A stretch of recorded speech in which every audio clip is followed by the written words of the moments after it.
ભરૂચ ખાતે ઝઘડિયામાં એક 10 વર્ષની બાળકી પર દુષ્કર્મ આચરનાર વિરુદ્ધ નવસારીમાં આદિવાસી સમાજ દ્વારા મહારેલીનું આયોજન કરવામાં આવ્યું હતું। ન્યાય ન્યાય ન્યાય ક્યારે મળશે ન્યાય એ જ વાતને લઈ આજે તમને જણાવીશું અને અમે તમને બતાવીશું એક આદિવાસી સમાજ પર થયેલા અત્યાચાર અને દુષ્કર્મ વિશેનો વિશેષ અહેવાલ। તો આવો સાંભળીએ અને જોઈએ આદિવાસી સમાજ ખૂબ જ ગરીબ હોય છે અને તેનું હંમેશા શોષણ થતું આવ્યું છે।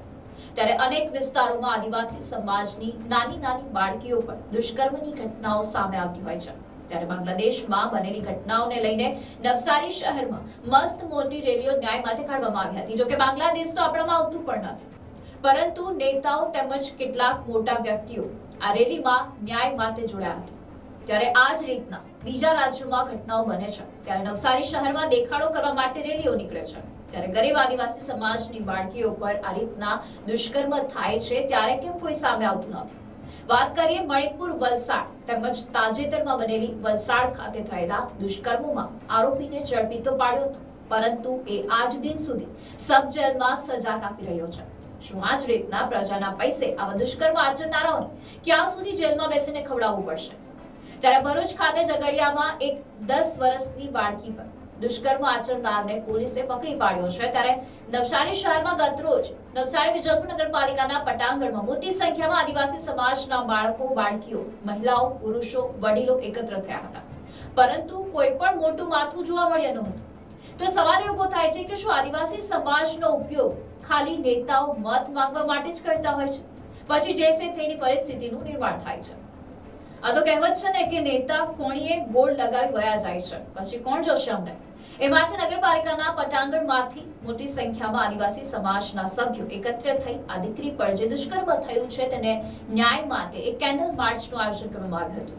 આ કેન્ડલ માર્ચ નવસારીના નગરપાલિકાથી નીકળી શહીદ ચોક, ચારપુલ, લુન્સીકુઈ બાબા સાહેબ આંબેડકર ખાતે વિરામ પામી હતી અને ત્યાં સંવિધાનના ઘડવૈયા એવા બાબા સાહેબ આંબેડકરે પુષ્પમાળા પહેરાવી ન્યાયના નારા લગાવ્યા હતા। કેન્ડલ માર્ચની અંદર જે કેન્ડલ લઈને નીકળ્યા હતા તે કેન્ડલ ત્યાં મૂકીને 2 મિનિટની શ્રદ્ધાંજલિ મૌન પાઠવી શ્રદ્ધાંજલિ આપી હતી। ત્યારે ક્યારે મળશે ન્યાય? શું આ જ રીતના આવા દુષ્કર્મ આચરનારાઓને ક્યાં સુધી સરકાર સબ જેલમાં બેસી ખવડાવશે તે એક શહેરમાં ચર્ચાએ જોર પકડ્યું છે।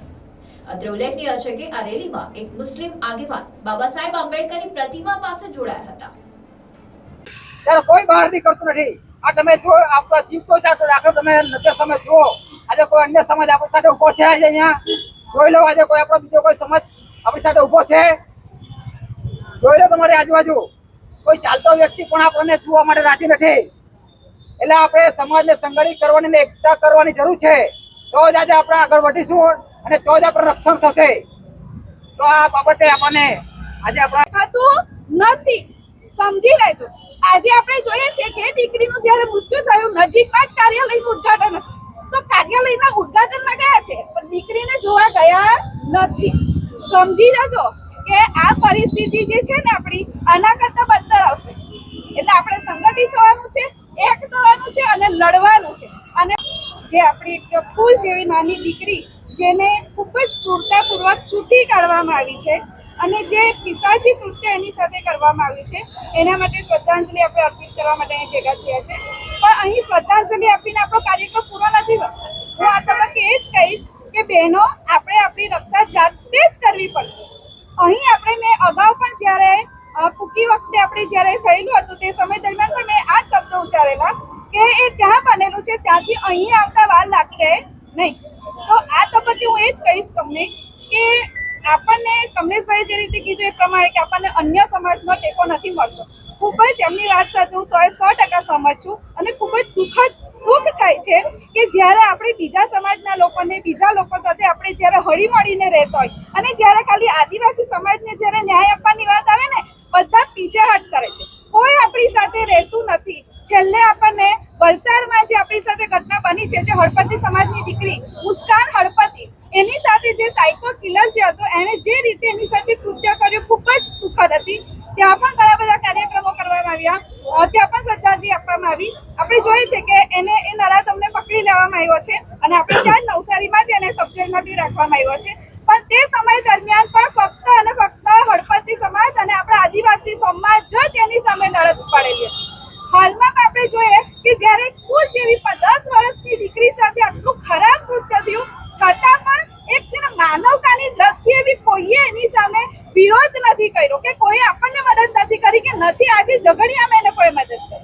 તો આપણે બધા ભેગા થઈને સંગઠિત થઈને લડવાનું છે. બહેનો એક વસ્તુ યાદ રાખજો, આપણો સમાજને આપણે આગળ વધવું હોય ને તો કચડાયેલા અને દબાયેલા રહેવાની જરૂર નથી. ઊભા થાવ, લડો, પોતાના હક માટે પોતે જ લડવું પડશે.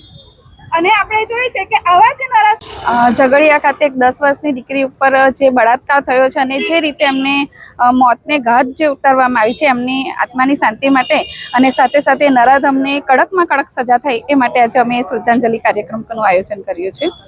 પણ એક વસ્તુ અહીં એક નોંધવા લાયક છે કે જ્યારે બંગાળમાં અને જે ઘટના બનેલી ત્યારે એ જોયું હતું કે નવસારીની તમામ પ્રજા જે છે રસ્તા ઉપર ઉતરી આવી હતી.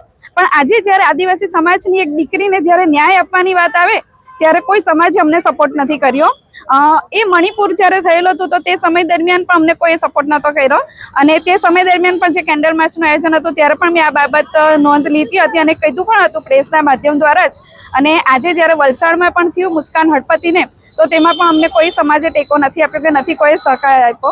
અને આજે પણ અમે જોઈએ તો ફક્ત અને ફક્ત જે પાછળ ઊભી છે અમારી બહેનો, આદિવાસી સમાજની બહેનો જે મજૂરી કામ કરે છે, જે છૂટક મજૂરી, આજે એ લોકોનું ઘરની રસોઈ મૂકીને આજે બહેનો રસ્તા ઉપર ઉતરી છે. કોના માટે? પોતાના અધિકાર, પોતાના સમાજ માટે. તો નવસારીની જનતા, આપણે તો સંસ્કારી નગરીમાં છે, સંસ્કારને લજવે એવું કામ ના કરો. સાથે સાથે અમારા જે આદિવાસી સમાજની જે દીકરીને ન્યાય આપવાની આવે તેમાં તમારો સહકાર પણ ખૂબ જ જરૂરી છે. તો આપના માધ્યમથી હું એટલું જ કહીશ કે કોઈ પણ સમાજ હોય પણ સંગઠિત અને એક હોઈશું તો આપણે ચોક્કસ આપણે અસામાજિક તત્વો સામે લડી શકીશું. ઝઘડિયા ખાતે એક ગરીબ 10 વર્ષની દીકરી સાથે એક અમાનવીય કૃત્ય કરનાર જે શખ્સ હતો તેને ધરપકડ પણ કરવામાં આવી છે. પણ આવી ઘટનાઓ વારે વારે ગુજરાતમાં બની રહી છે. તો એના માટે જવાબદાર કોણ? આજે ગુજરાતમાં બહેન દીકરીઓએ બહાર નીકળવું મુશ્કેલ થઈ રહ્યું છે. આજે નવસારીની દરેક ગરીબ દીકરીઓ, બહેનો, ભાઈઓ બહેનો આ દીકરીને ન્યાય મળે તે માટે આજે નવસારીમાં કેન્ડલ માર્ચનું આયોજન કરવામાં આવ્યું છે. અને આ કેન્ડલ માર્ચ નવસારી નગરપાલિકાથી થઈ બાબા સાહેબ આંબેડકર સુધી જશે. ત્યાં દીકરીને શ્રદ્ધાંજલિ આપી અને અમે લોકોને એક મેસેજ આપવા માંગીએ છીએ. આ દીકરી એક ગરીબ હતી એટલે એના સપોર્ટમાં આજે કોઈ આવી રહ્યું નથી.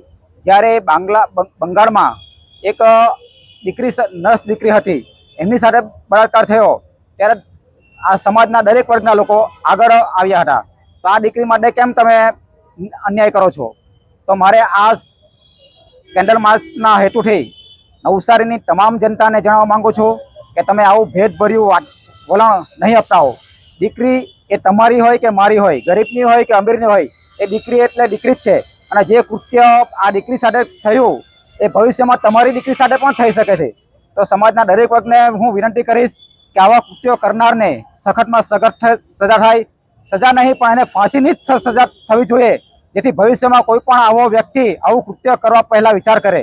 માટે હું દરેકને વિનંતી કરીશ કે આ કેન્ડલ માર્ચમાં આપ સૌ જોડાવો અને આ દીકરીને શ્રદ્ધાંજલિ આપો.